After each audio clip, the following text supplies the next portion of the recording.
everybody. Welcome to the Best You Can Be podcast with me, your host, Lisa Gomo. Today, we'll be talking about setting goals. We'll be setting effective goals for ourselves. You already know the drill. Grab your notebook, grab your pen, let's sit down and work it out together.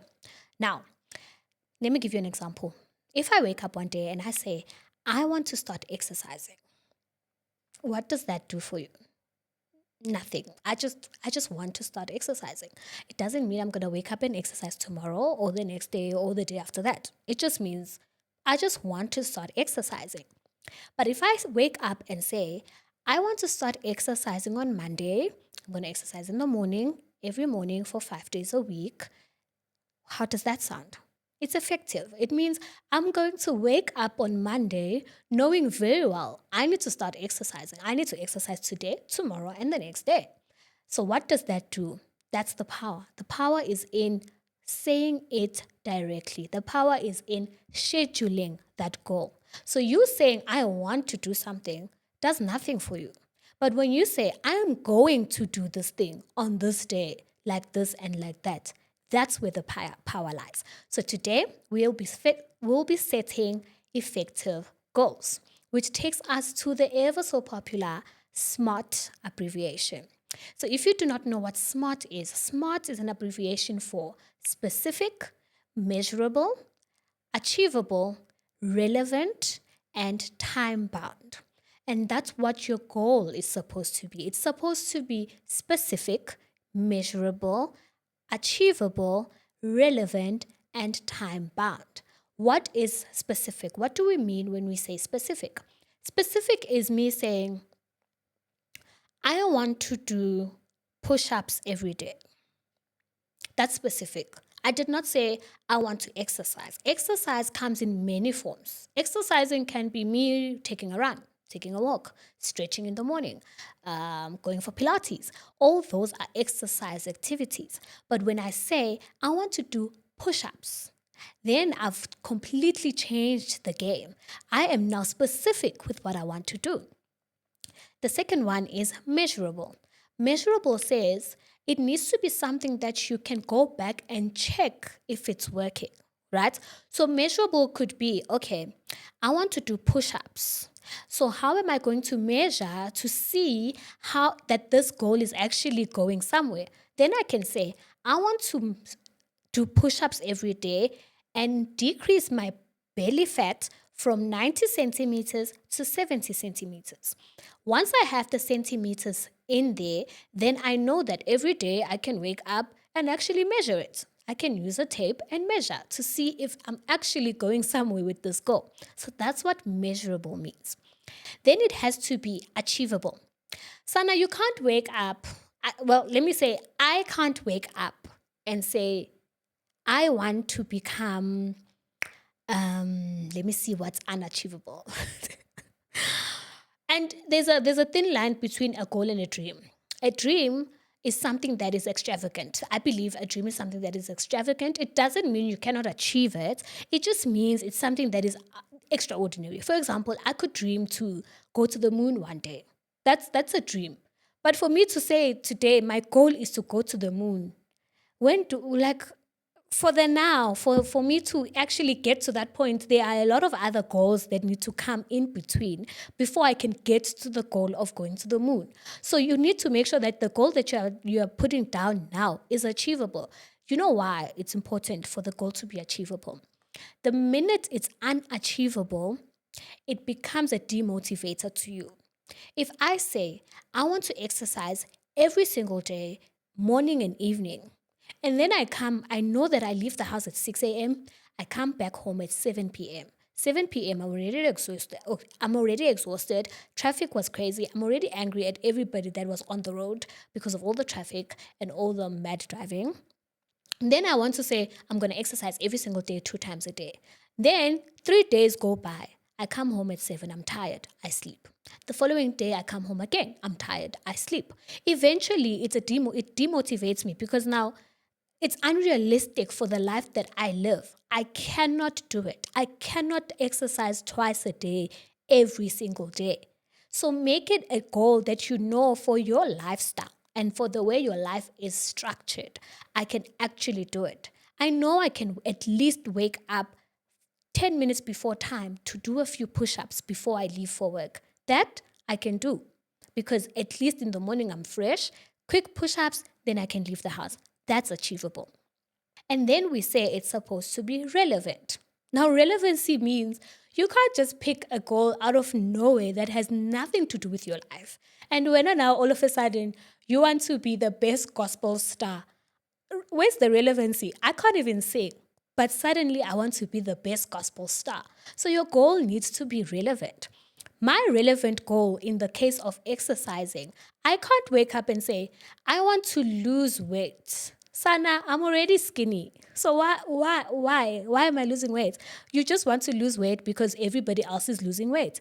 So no, make sure your goal is relevant to your life and how your life is set up. So for me, it would be, I want to just lose belly fat. It's relevant to me. It's not something that someone else would want to do. Maybe someone else just wants to gain weight or they want to lose their belly fat in another way, but make it relevant to you and your life. And then your goal needs to be time bound. Why do we say a goal needs to be time bound? Because when you do not have time attached to it, it will go on forever. Trust me, there are people that have had, and I don't believe that people just live life and do not want to become something or do not want to achieve something. You want to do something. But so many people have lived and died and they never achieved anything. Why? But because they never put a time frame to it. We say we want to become something, but you don't have a time. You just want to become this person. You just want to exercise, for example. I want to exercise. What does that do for you? Nothing.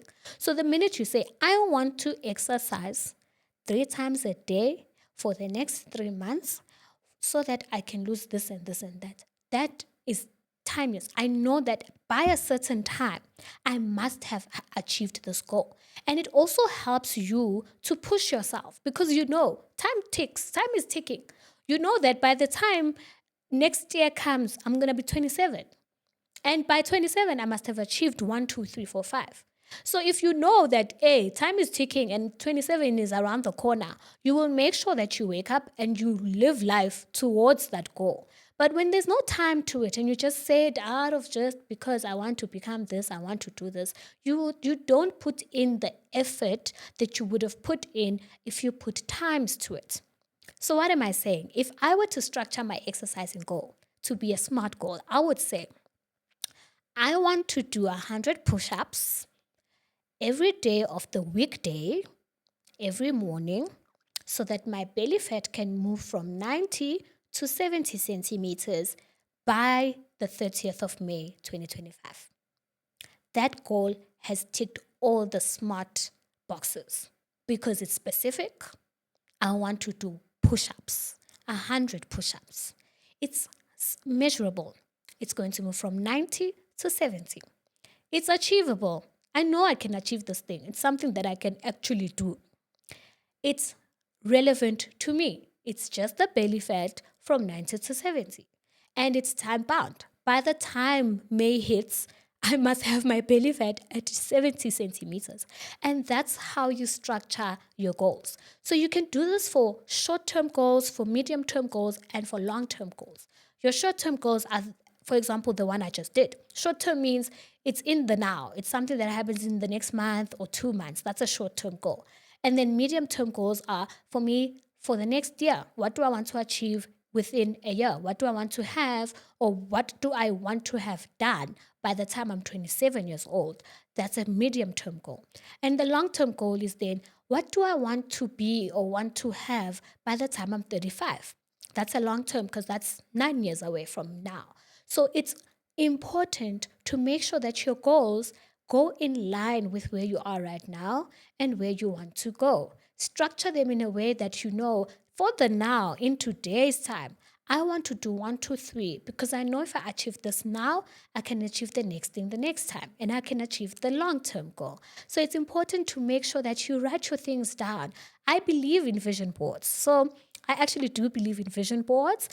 Do I have one this year? I think I do have one. But my very first vision board Sana, if I were to share that vision board, it had a whole lot of things. I put in everything in that vision board. And after that vision board, it was very hard for me to make another vision board. Why?